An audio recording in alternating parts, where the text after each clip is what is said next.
what are the markets supposed to do with these different actions happening at the same time?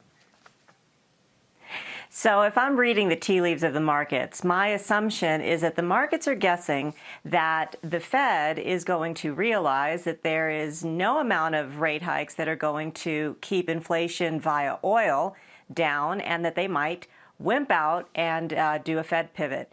Now, I'm not sure whether or not that story will play out, but if it does, then the markets, might have a reason to rally. If it doesn't pan out that way, the scenario is pretty ugly, because you end up in a really stagflationary environment where you have inflation that's coming in through energy prices that the Fed just isn't going to be able to touch, but you'll have demand falling at the same time, and it's just going to be really rough. So, your outcomes are pretty binary. Well, I know you're really worried about stagflation, which is generally higher consumer prices with little or no economic growth, and also rising unemployment, but we just haven't seen the rising unemployment part.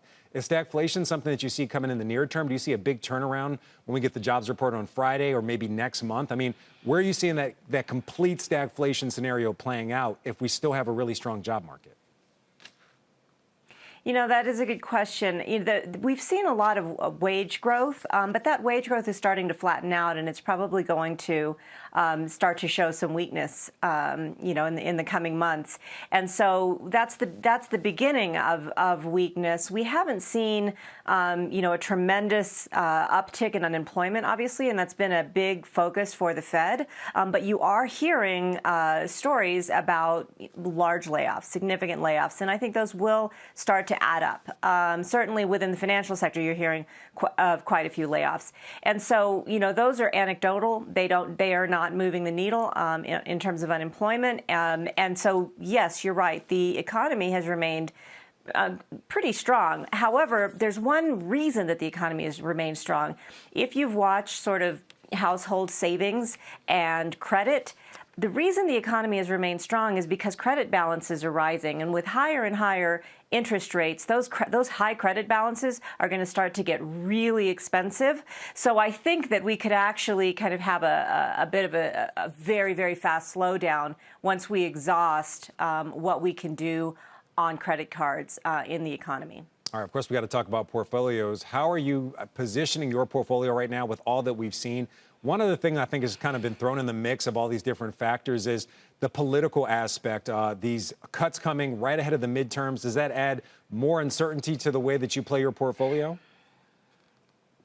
That uncertainty has been rising all year, Frank. I mean, if you look at the level of concern around geopolitical uncertainty, pretty much starting in January when Russia invaded Ukraine, the notion that we were a world at peace went out the window. And so I think that there are lots of questions, and certainly, you heard Brian reel off all of the story, the headlines around this. Now, I think volatility is going to remain high. I think the way that we're playing this is to stay defensive. So one of the things we're trying to do is we're trying to remain defensive in the form of things like healthcare, but we also really like quality names, and so we're not giving up growth altogether. We're just trying to get it at a decent price over the long term. So we're picking up, names that are really, really beaten down, really good names in the tech space. The GARP space is really interesting. But overall, our portfolio has a really defensive feel.